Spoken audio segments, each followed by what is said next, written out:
What's up, everybody? Welcome back to the greatest show on earth, the Millionaire Mindsets Podcast. I'm your gracious host, Xavier, and today I got an amazing episode for y'all. We back with some dope fire content, and I got my guy, Will Cyrus. He's a luxury real estate developer. We've been trying to get this episode done. Y'all might have seen us on YouTube. He's showing me his properties and stuff like that, so we had to do the sit down for the full episode. So welcome to the show, brother. Man, I appreciate you, bro, man. It's a long time coming, man. Yeah. Glad to be here, bro. Yeah. So let's get right into it. So for the people who may not seen us do the episode where we showed me the properties, give some background on yourself. So let the people know where you from, like what you do and all this stuff. Oh, yeah, for sure. So for those of you who don't know, I'm Will Cyrus, owner of Purpose Building Developments. I also have a luxury brand by the name of Cyrus Collection, in which all of those homes in that collection are 1.5 million, upwards of over 4 million. So, I come from humble beginnings, Pompano Beach, Florida, same place Kodak Black from, and a couple other rappers. We got a new little buzzing rapper, his name Low Shimmy. Okay. So I come from Pompano. Pompano. From there? I ain't know that. Yeah, he from the Know You. Yeah. I know we said the Know You, Okay. Pompano, Okay. Fort Lauderdale, Broward County. I moved to Dallas about 10 years ago, early part of 2015. Kind of like one of those things like God led, right? Mm-hmm. I was supposed to move to Atlanta, just didn't work out. And one thing led to another. God opened the door in Dallas. And then, that kind of when I started my real estate journey. And when you got in real estate, because like you said, you building luxury homes now, but from my understanding, that wasn't always the start, right? Nah, heck no. If anybody make it seem like that, they probably capping. Yeah. So what was the start for you? Like what was your entry into the game? So before I got into real estate, I've always been like in the finance space, right? So when I went to school, graduated from USF in Tampa, I got my degree, my business management degree. Then I went in like corporate finance. So that's really like what I really learned, like the business side of just all things finance, right? About loans, about like credit cards, how to get financing, stocks, bonds, you name it, life insurance, all that. So then I started my own insurance practice. Damn. Yeah, was real successful with that, made a lot of money. And then I was able to take those resources and reinvest those into like buying land in like South Dallas. So that's how I kind of started like buying land in the hood. And I seen other people like that was doing it and they kind of inspired me too. But I just kind of like looked at the situation, looked at the landscape. I just saw opportunity to get land back when it was like 1,000, 5,000, 10, 20. And I was able to like really like build my net worth starting there. And then, so did you always have the goal of getting into the luxury space, or is that something that just happened by chance with you growing in the game? Yeah, really, like you said, bro, like it happened by chance. Like, I had a vision from God, he gave me the name Purpose Builder. Mm-hmm. Like when I first heard it, I was like, bro, I ain't finna get no girls with a Purpose Builder. I'm like, that name sound kind of lame. But, I just stuck with it. My heart was just like to rebuild, the urban communities that like remind me of back at home in Pompano. And I kind of wanted to create, creative designs, that, made me relive my childhood when I would go to the hood and be like, bingo, I'm gonna have a house like that one day, right? So like me, building in Fair Park was kind of like that thing for me. Mm-hmm. And I was like, this is documented. You can look it up, public research. I was the first to, develop a house over 500,000 in Fair Park. A lot of people called me crazy. They said he not gonna sell that house, this, that, and the third. And I made it happen, right? On multiple occasions. So that's kind of like, where I started my redevelopment phase, right? It's the first to do something like that in a underserved area. Made a bag right before the pandemic.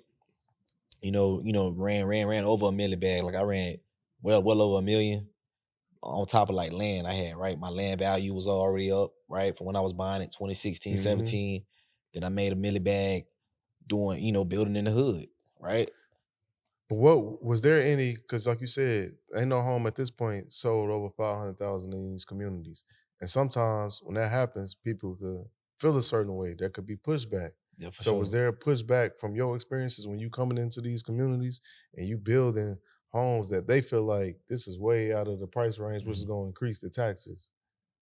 I mean, of course, like I heard all type of pushback, but it kind of like wasn't as big as it could have been because it was like in the pandemic, right? Right in 2020 when the world was shutting down, things were uncertain.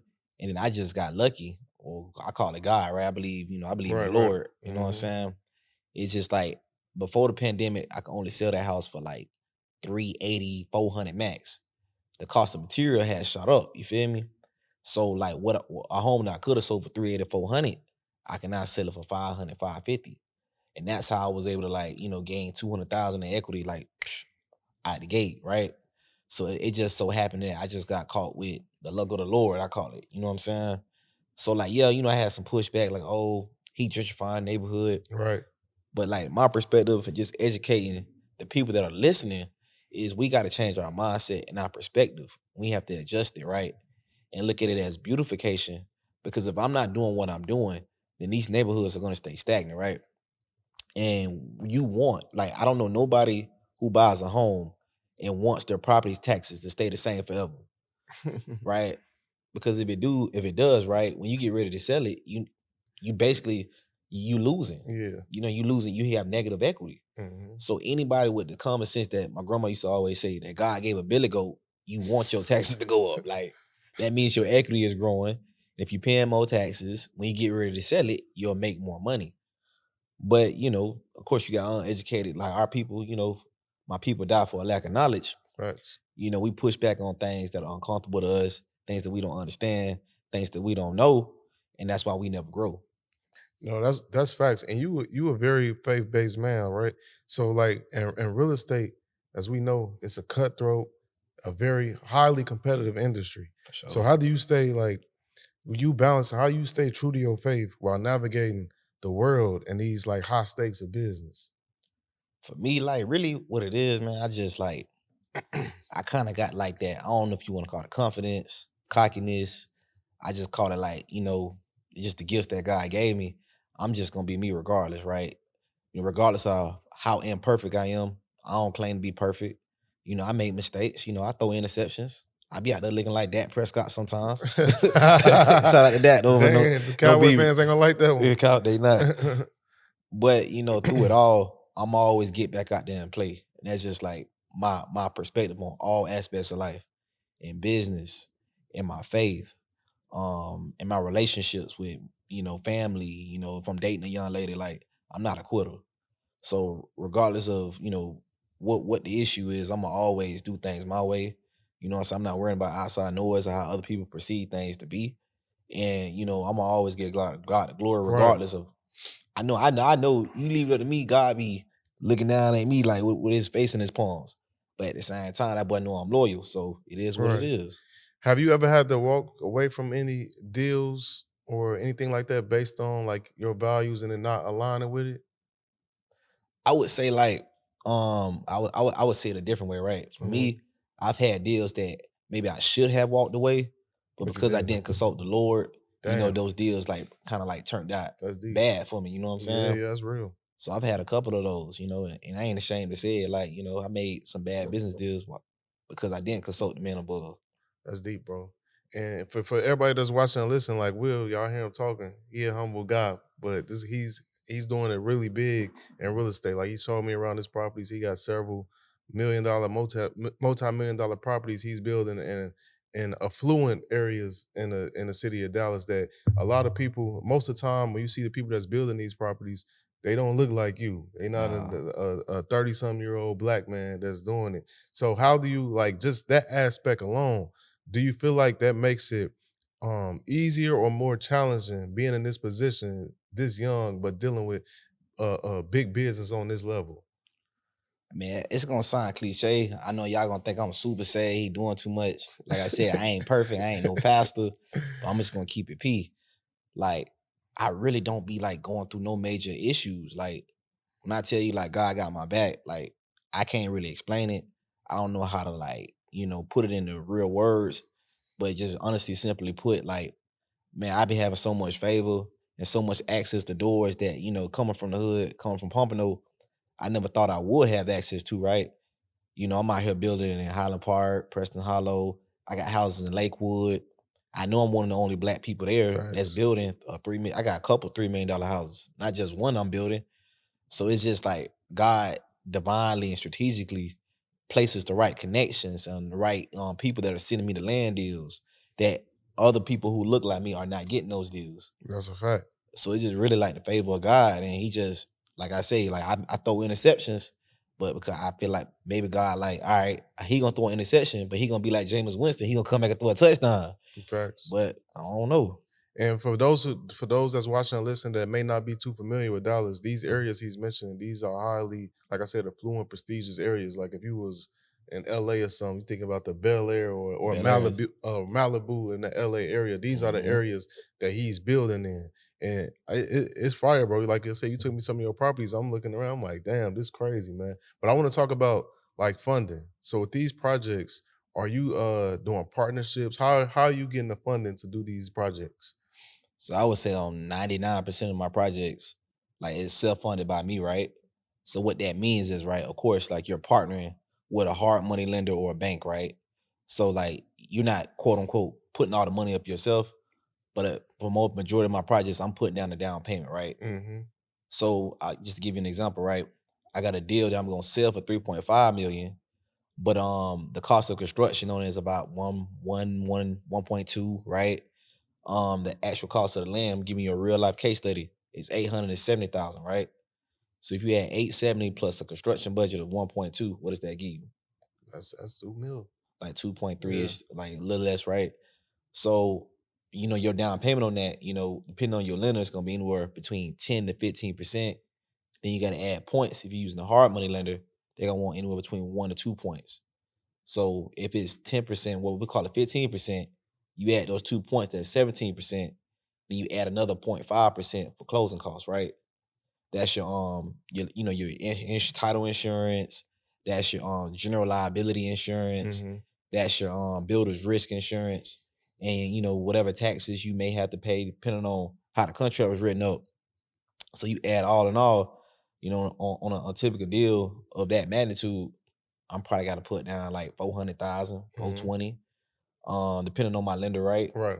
And a lot of those, like I just take money out of my left pocket and I put it in my right. From the last deal, like I probably cashed out 500,000 on, Mm-hmm. and I just put it into the next deal because I know if I keep snowballing and mountain pounding it, you're like I'm gonna be up in 2027. I'm gonna be up like 10, 15 million. Mm-hmm. But so for me, that's kind of like how I fund my deals. I take money out of my left pocket.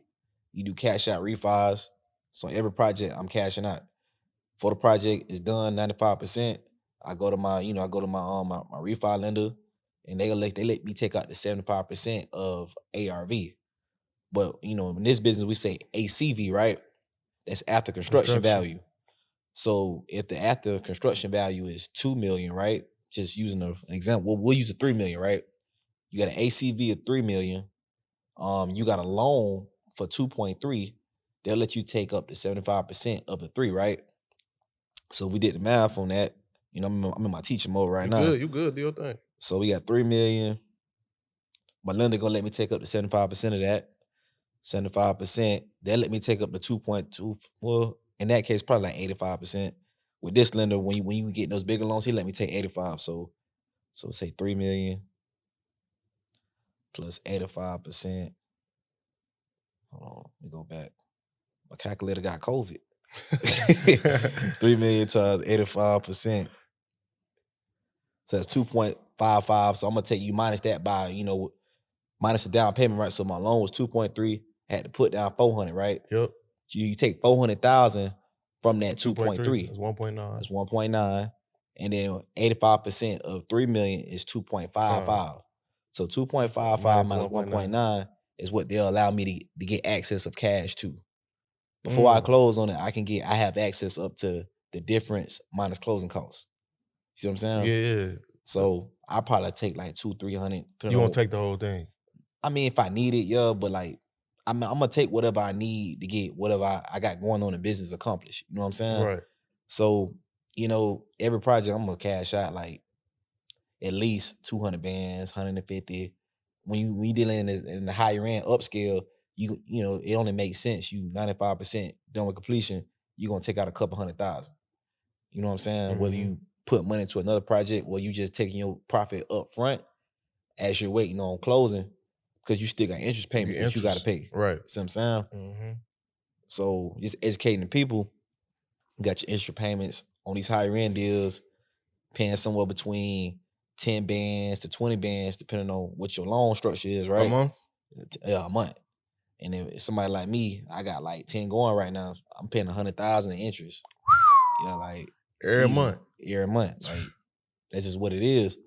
But you some of the money is mine. I'm having to pay out of pocket, but majority, you kind of pad your loans in such a way in which it covers majority of the interest. But you still, you can't. It ain't gonna be perfect, so you Right. probably still come out of pocket with some of it. Is there any reason why you prefer hard money over just like raising the funding, going to different investors and stuff like that? For me, bro, I see so much issues, bro, online, especially within the black community.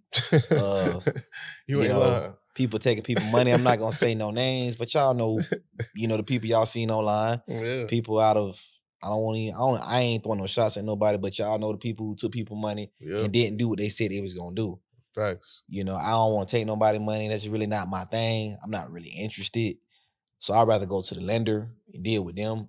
I don't blame you. Because they gonna do the checks and balances with me. They gonna make sure that I do right. And I wish a lot of people that do take people money, which in our business they call it syndicate funding, right? Syndicate raising, syndicate offering, whatever you want to call it.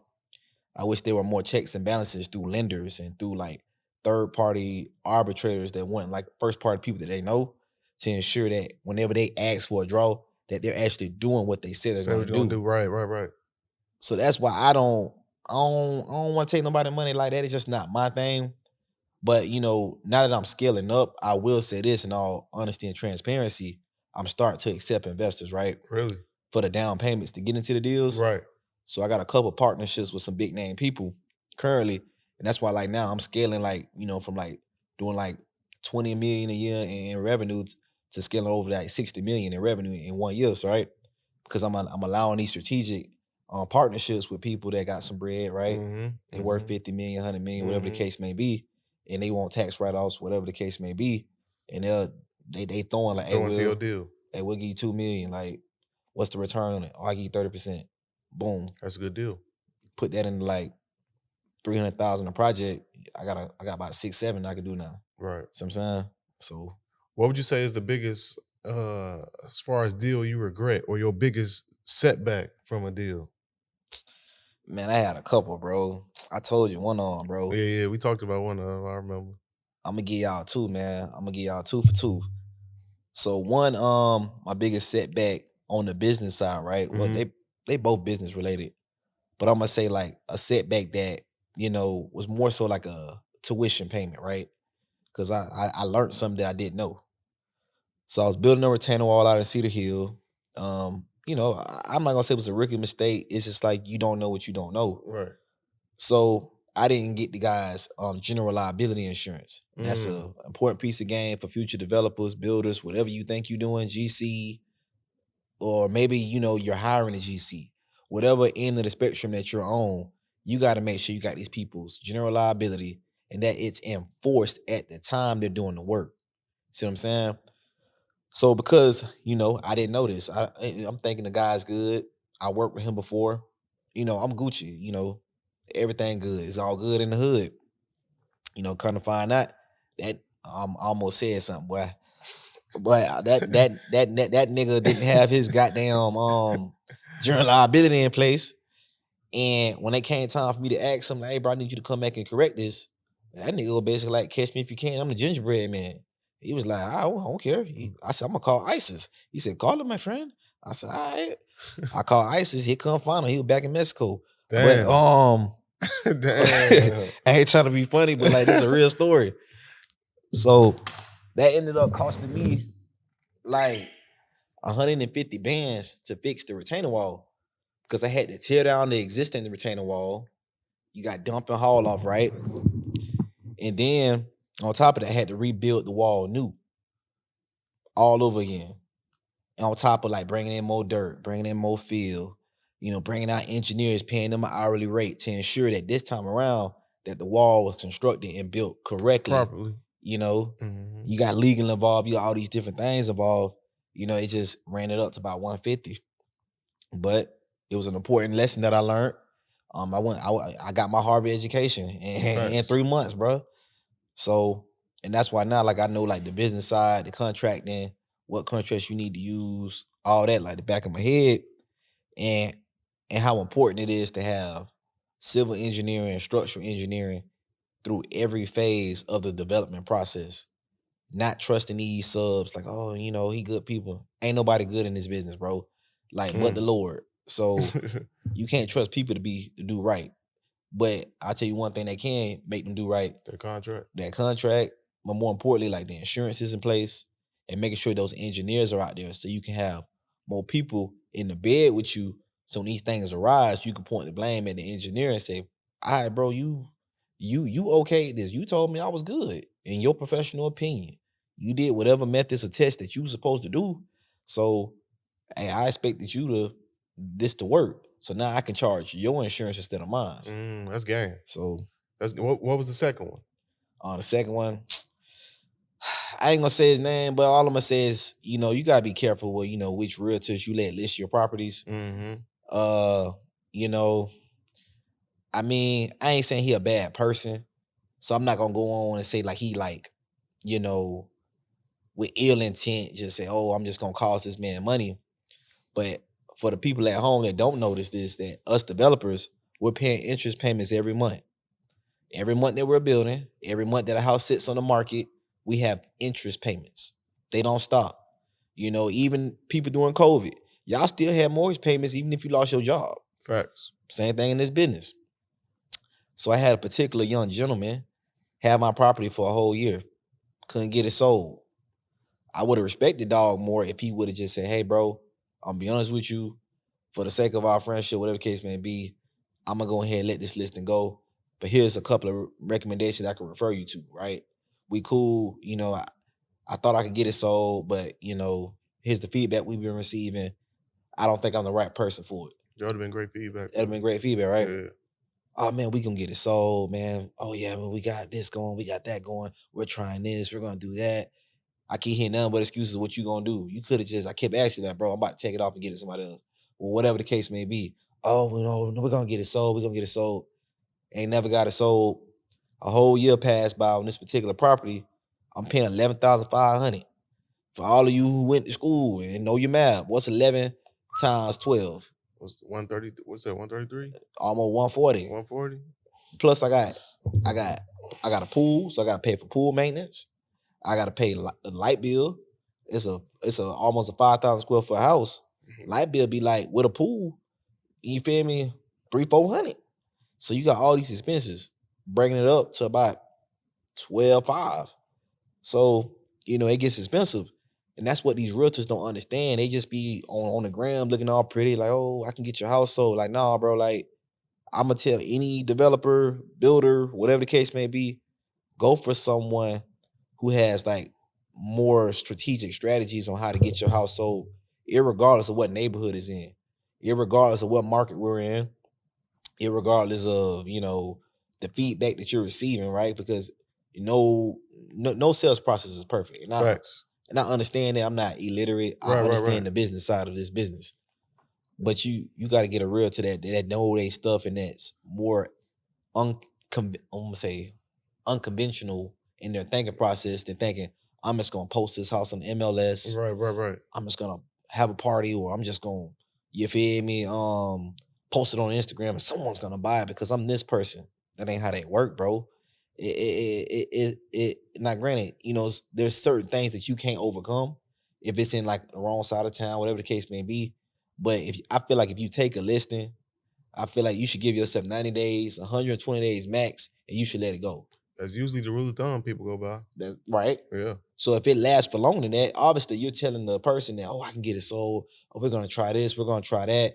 Cause ain't nobody gonna let you hold a listing for a year. Nah. If you ain't telling them something, you know what I'm saying? So that's a mistake on me. Like, you live and you learn. And with situations like that though, like as an investor, when do you know it's time to cut your losses? I would say like when you run your calculations, right? For me, I kind of know like going into the deal what I want to make, right? What's the most I possibly could make, and what's the least I'm willing to make, right? So on that deal, I cashed out like $250. Like I said, that's my rule of thumb. I always cash out. So I got $250,000 out of it. But with what I paid in interest, right, and the house not selling, I basically broke even. You're breaking even. Breaking even. I ain't made no money for real on the house, and it is what it was. But you live and you learn, and when you're a hustler, bro, when you're a business person, a strategist, it is what it is. You charge it to the game, you write it off as a loss on your taxes, and you move forward and create an ebook. You feel me? Like, you know what I'm saying? Like, it is what it is. Hey, but on the other side of that, what are your biggest in this game? What is your biggest wins or the deals that you're most proud of? I would say, man, I got one right now I'm real proud of, right? I'm gonna make about 1.2 million on this one deal, just 1.2 on one deal. So like, I mean, I've had some 500,000 bags. Them cool, but like this one that I know that I'm about to close on soon, I'm gonna make $1.2 million. That's like, yeah, like I'm putting my shoulders up on that. Pump your chest out too. Yeah, you feel me? Yeah. So that's a big one for me. Yeah, that's a huge one. But the crazy thing is, I got 3 of them just like that. Like that Lakewood area, other little areas, whatever, in those higher end areas, the bag is a lot more bigger. You know what I'm saying? So that's like one of those things. I'm like, all right, Christmas, boy. Hey, when God sent me a wife, boy, we finna go to Peril. I don't know where we going, but you feel me? Just know. Speaking of that, God sent you a wife. Speaking of that, hey, this man funny. Hey, he funny. How can I put it? Being young, winning, you driving a Rolls Royce, living good, making money, killing in real estate, well known. How is it balancing? How are you looking? How are you able to spot like this woman worth my time? This is somebody I could take seriously. Because as we know, we men, it's a lot of women when you're doing well, they know how to fake it. Fake it till you make it. What's how you funneling through that? Because it could be a lot. Man, I'm gonna be honest, like I ain't gonna get on this podcast and pump faking booty shit, what we say in Florida. But like, it's all seasonal for me. Like I have some seasons in which I really be locked in and intentional on dating. Right. And then I ain't gonna lie, I be having my city boy outside seasons. I be acting like David. I ain't even gonna lie to nobody's daughter. Like, hey, David was outside. He slept with Bathsheba. You're right. He busted down. Busted down Tatiana. That's when God got on him. And when he got on him and took his firstborn. Yep. You feel me? I done been through. Well, I ain't never got no girl pregnant if he take it for firstborn. Thank God. Thank God. But at the same time, like I have my seasons where like I ain't gonna lie, I be running through them like water. But the Lord working on me, and I'm an honest person. Like you can't tell me about me better than me. I'm expose me before you can think you can expose me because I don't care what you think of me, right? Facts. But what I will say is like, right now I am in a more intentional season. I'm dating some young ladies and I'm hoping, I'm praying that the right one shows themselves. Mm-hmm. But I think what really captures my attention when I'm dealing with a young lady, it's like her aura and how she treats other people, on her character, because you can't fake that, right? It's either you're a good woman or you're not, right? Is she, the biggest thing I look for is like a woman who's selfless. Like that right there eliminates a lot of like confusion or cause for doubt in my mind of like, is she really here for me? What this or that? How she treat other people, how she serve, bro. That lets me know like, okay, this girl has her heart's in the right place, right? Of course, all women, they all about the money. I ain't saying she a gold digger, but she ain't messing with no broke nigga. You feel me? He from Chicago. That's a fact. The bag is always gonna be important. Always. Because you gotta be a leader, protector, and provider regardless. You gotta come with something to the table. A vision, a mission, a purpose, all the things. But if I see a girl, I'm like, okay, her heart's right. She serve other people. It's not all about her, what somebody can give her. I'm like, I can work with that. So I think that's dope that you still desire marriage, because I talk to a lot of dudes, they like, man, I ain't with it, man. Ain't nobody finna take half my bread or go through all this crazy stuff. So it's rare to see people young, especially younger men, that's winning, that's still like, no, I want a wife. And they still find value in a wife. So I salute you. Man, it's in the word, bro. Like I say, I ain't no perfect Christian, Right. but like None of us are. I still like believe in the things of the Bible. I believe in marriage and Mm-hmm. two are better than one. Yep. But with three, that triple braided cord is not easily broken. Like I believe in those things, and I know that with the right woman, whatever you think you're doing, she's gonna help catapult that. Facts. So, Facts. No, you ain't lying. What would you say?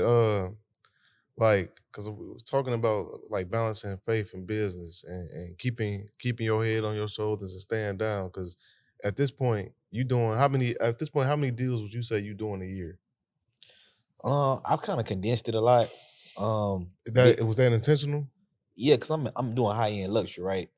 Like I don't need to do 20, 30. 30 deals. I only need to do like to make the money I want to make. If I'm making $4 to $1 million per deal, I don't need to do nothing but like 6 to 8 of those a year. Yeah. I wouldn't even do 20 because I gotta save something for next year, right? What you mean? Meaning that I may have 10 to 12. Like right now, I got like 12 under construction, right? Right. But I'm only gonna push out 6 this year, and the other 6 I'm a stair step them, right? Because here's the thing, right? What I bought it for on both sides is going up in value. The land value is going up, and the sales price is going up. So I might have bought it I got stuff in 2024 that I'm not selling to this year, and I bought stuff this year I'm not gonna sell to 2026. But I might have bought the lot for 800,000, but by the time I get ready to sell it, the land value gonna be at $1 million. You know what I'm saying? I thought I could sell it for 3.4.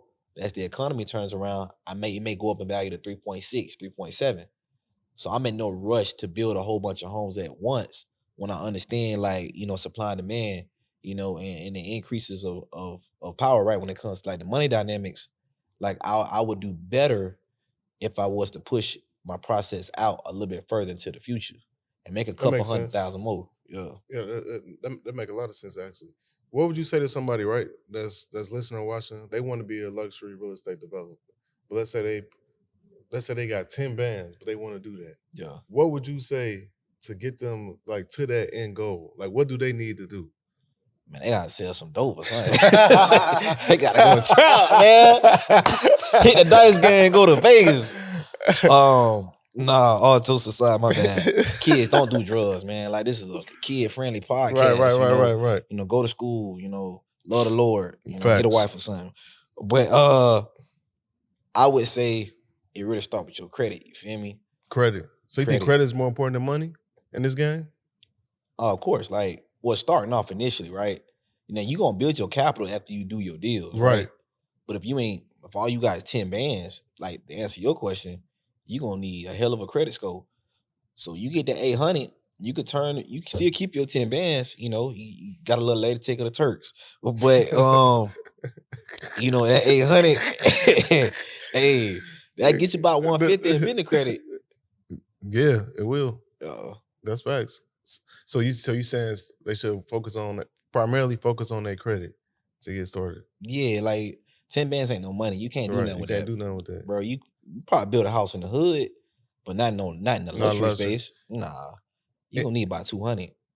See, that's what I was about to ask you. I was saying, ideally, how much you think somebody needs to get in that luxury space? About 200? If they doing like a smaller deal, like a $1.3 million, 1.2, a good rule of thumb is if the lender is requiring 10% down, add 2 points, that's 12%, plus closing costs, add another 0.5, right? So what is that? 12.5%. And what's 12 point? And they say your loan all in, the land was 300,000, construction cost is 600. That's 900. Right? That's 900. You trying to sell for 1.2, 1.3. Cool. You got $900,000 loan at what? 12.5%. So let's do the math. I'm all about the numbers. Yeah. 900,000 times 12.5%. Is that like 80 bands or something? That's 112,000. Okay. So and then you need costs for, you need overages for like, things such as interest. So that's why I say about 150. Now you got that 150 is gonna cover like majority of your interest payments for that kind of deal. Right? A lower end deal, 150. You could 175, you'll be comfortable. You know what I'm saying, on that kind of deal. Would you say, all right, let's say somebody get into real estate, but they say they got the money, right, to do it, but they want to go into luxury development. Do you think they should start off on smaller deals, even if they have the money, just to learn and experience? Probably not take big L's, or should they just go straight to the luxury while they got the money? Hell no. Like, you gotta learn the process, man, and learn the business first. Because when you get into the high end luxury, and I'm so grateful that God, like, for me, set it up like that, you know, man, you can get sued for a whole lot more money. Sued? Heck yeah, like, these people, they didn't get to this level of life by just not being, have a great understanding of the world, right? They got lawyers on speed dial. And if you out here doing wrong, or if you not building right, or you think you gonna cut corners, they look, they boop, boop, boop. Hey, John. Yeah, man, I gotta sue my builder. Like, nah, bro. You need to learn the business side, learn these contracts on these smaller deals, get good rapport with the best contractors in the city. And you're gonna run through a lot of bad contractors before you get a good team. Damn. We've all been through it, myself included. Like, I just told y'all the story about the dude who ran off on my retaining wall. So, learn the business, learn that side, and then you gonna, hopefully you get the right team in place, right process, you learn the business, and then you move your way up to that luxury space. How you know when you buying a lot, purchasing a lot? How you know this is a good lot to buy? What's your if you mind sharing this? What's your formula? Man, I might got taxed for this one, but for me, I ain't gonna lie, it might sound funny, but for real, like, my formula, because I'm in the luxury space, right? Right. If I don't see no white girls pushing no baby strollers, walking no dogs, goddamn, if I don't see no yoga pants, yoga booty, flat yoga booties, running like Baywatch, hell no, that is not the lot for me. Like, I don't see no snow bunnies. Hey, bro, can't do it. I can't do it.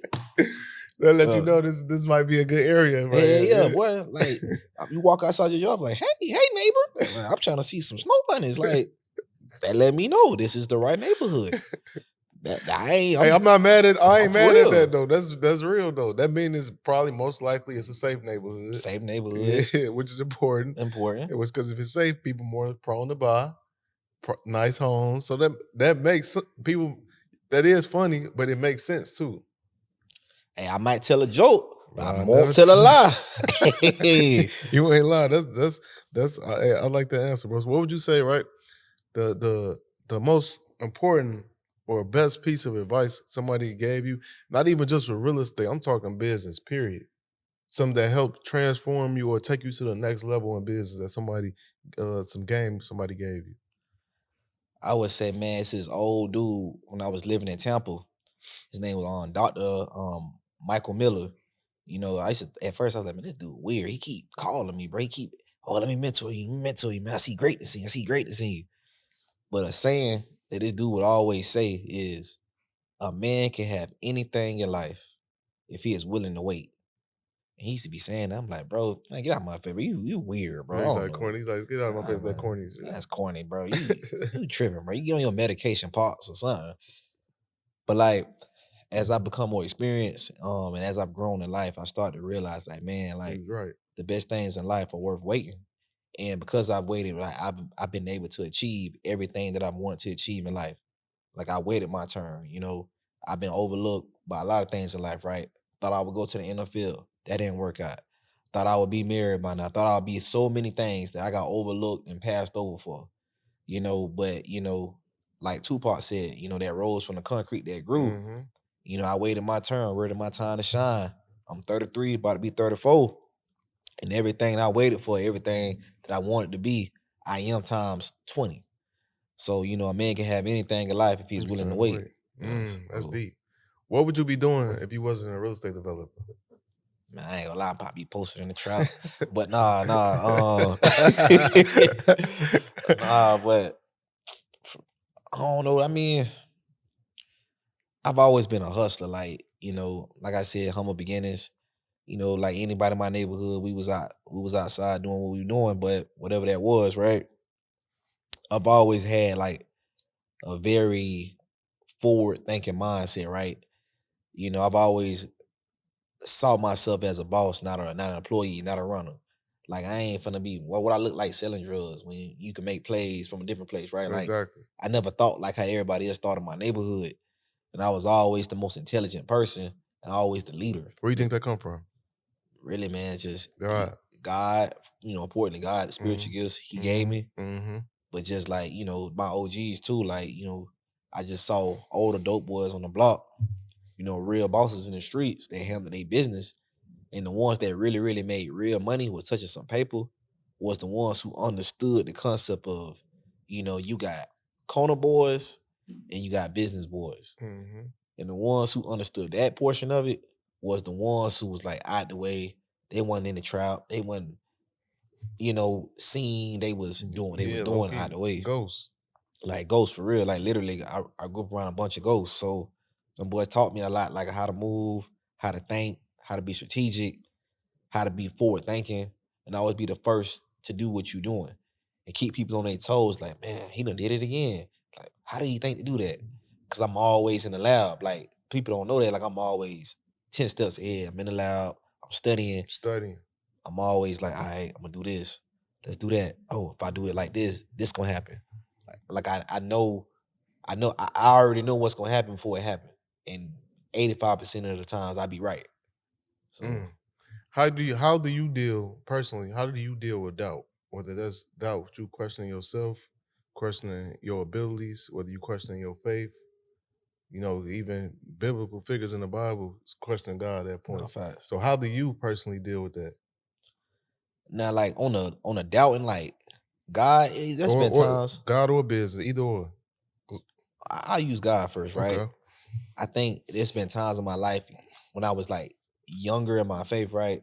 Which is younger in general, like in my walk, where like I kind of had insecurity issues of like, man, I don't feel like I'm enough. I Right. come from the hood. I talk, I'm not as polished as these other college boys. You know what I'm saying? I'm like, man, I come from a bad family. Everybody in my family, my daddy went to federal prison. You know what I'm saying? Like my mama, this and man, I just come from a bad family. Like, how could I be great, right? But it wasn't until like I started to see myself the way that God saw me, and Damn. I started putting that work in, and I started really grinding. Like Tupac that rose from the concrete that grew. That I started to see like, bro, I'm better than these dudes, bro. Like, I know I'm better, bro. I'm way better. He ain't gonna out hustle me. He not gonna out grind me, and he damn sure ain't smarter than me. He or she, I don't care who you is, line them up. They call it cockiness. I call it confidence. Cause I had to build that. I had to build that bravado. Because if I don't do it, who else gonna do it? Nobody. Ain't nobody, right? Hmm. So what people see online, oh, he cocky, he this, he that. Like, nah, I'm just a hustler, bro. I gotta tell myself every day when I get up, I'm the best. Cause I damn sure ain't the second. I ain't the third. I'm not gonna tell myself that. So, what people perceive online or perceive in general is me as a black man. You get beat up in this world every day. And you got to get up and keep fighting and tell yourself that you are enough, that you are the best, that you can make the money that you want to make. You just got to keep hustling. You feel me? You think anybody could get rich? I'm gonna say this is what Jesus said. He said the poor will always be among us. So Mm. I think that everyone has the potential if they apply the right, spiritual gifts that God has given all of us, and they surround themselves in the right environments, they have the potential to be rich. But the issue is everybody don't have that self-confidence. They don't have that bravado. And I think to be rich, you gotta have a little sense of like cockiness, not like, to the point where like you think you better than No, everybody, I understand what you mean. but you gotta know you him or her. Hmm. Cause like when you walk into these rooms, you gonna see these people with these nice shiny suits on, Yep. with these Harvard degrees, MIT. I went to Kellogg School of Business, Right. and that stuff can intimidate you if you don't If know you're who not you are in confident, Christ, right? yeah. Yeah. So you gotta, I don't know. That's just how I see it. No, I agree with you. The reason I asked because I feel like specifically, in the black community, there's a lot of us because I see people say it. I didn't heard people say it personally, where they feel like a lot of us we can't get money because we got so many hurdles. Yeah. People trying to keep us down, the system trying to keep us down, so we can't climb that ladder. So that's why I asked you that question, just for people out here that may have that mentality and to see your story, see somebody like you that may come from same kind of places they come from, showing that you can do it if you apply yourself, be confident, and For all those real. things. So yeah, Real talk. that's deep, bro. So what would you say, like, if you had to, you read a lot? Honestly, bro, I read the Bible. I don't be reading no like believe it or not, bro. I read business articles. Your I'm articles and stuff. consuming like YouTube information on business, but I don't read no books like that. I ain't gonna lie to you, bro. For real?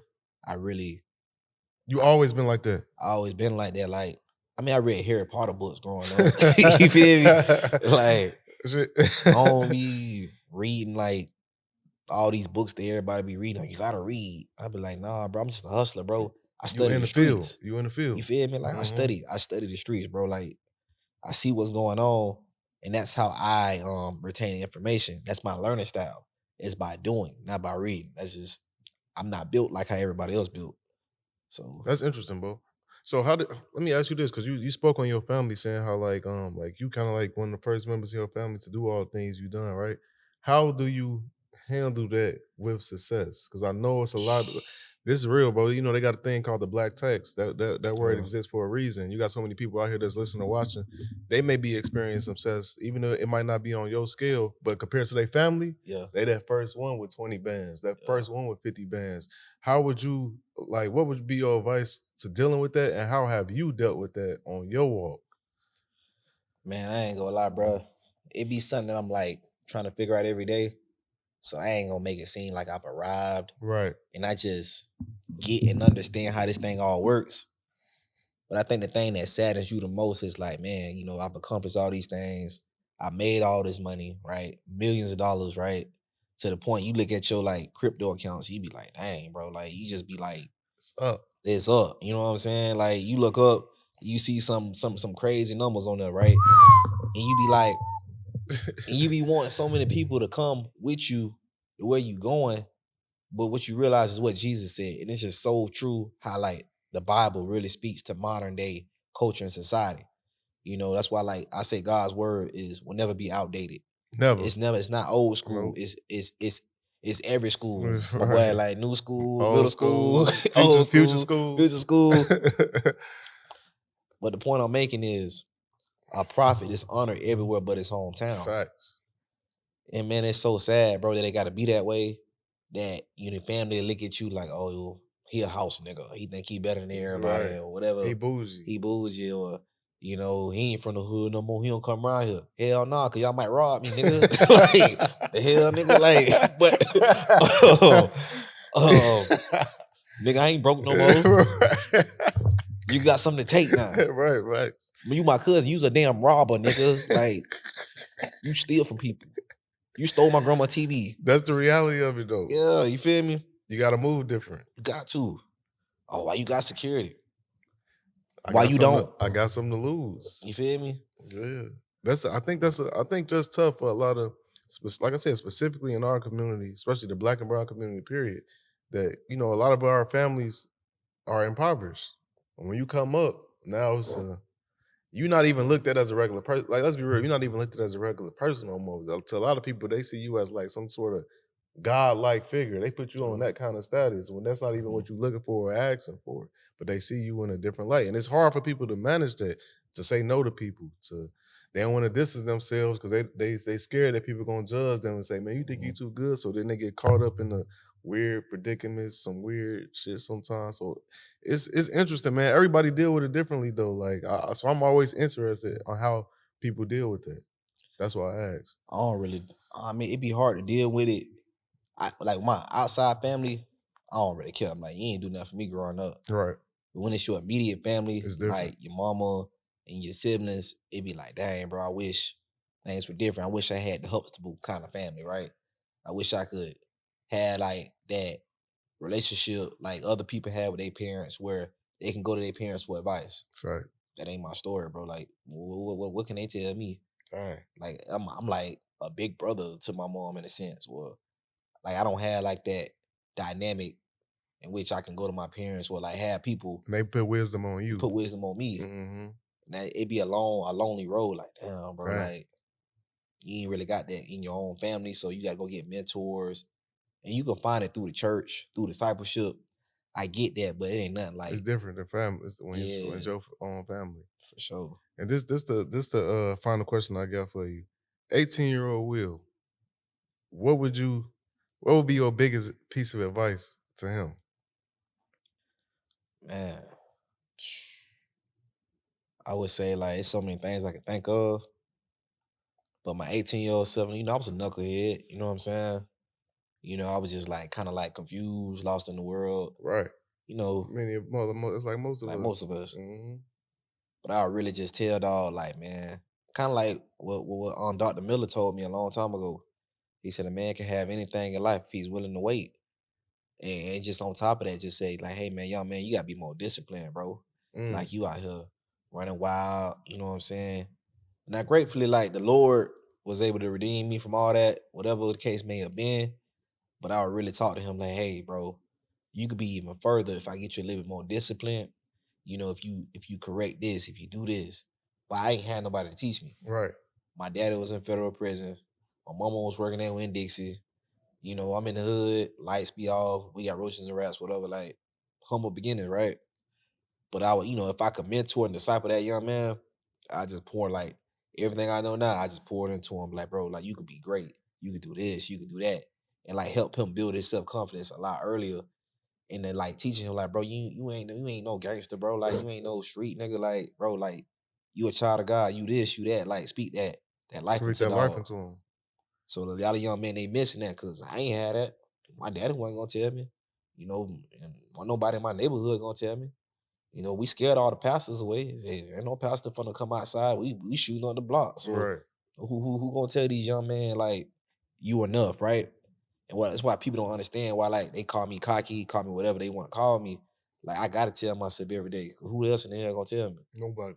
Feel me? Ain't nobody So gonna say it. At this point, would you say your life is a lot? Like, what's the day in the life for you now at this stage? Is it you got a structure every day? You do going to bed at the same time, waking up at the same time, or how that work for you?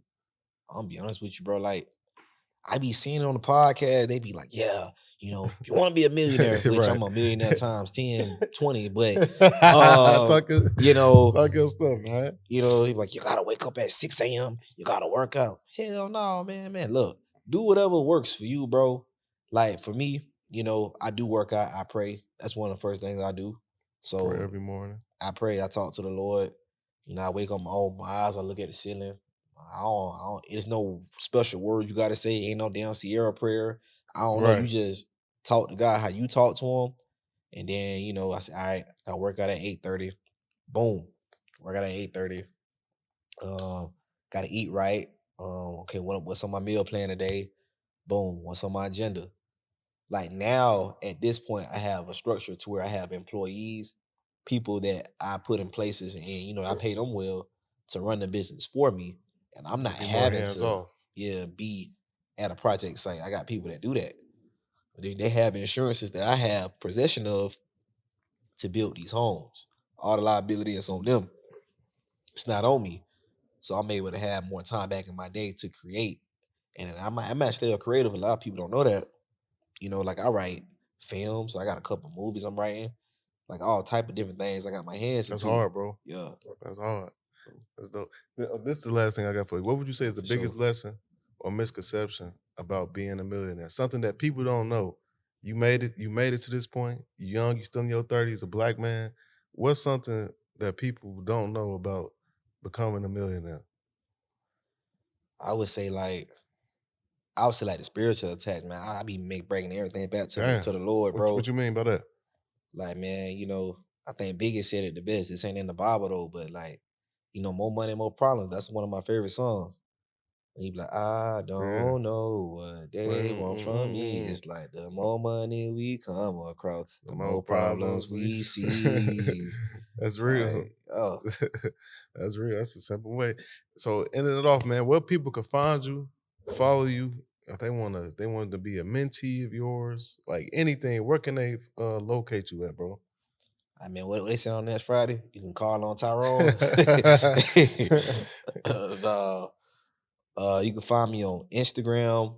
My personal Instagram is Purpose Builder DFW. I'm assuming it'll be somewhere below Yep. or in the caption, Yep. whatever.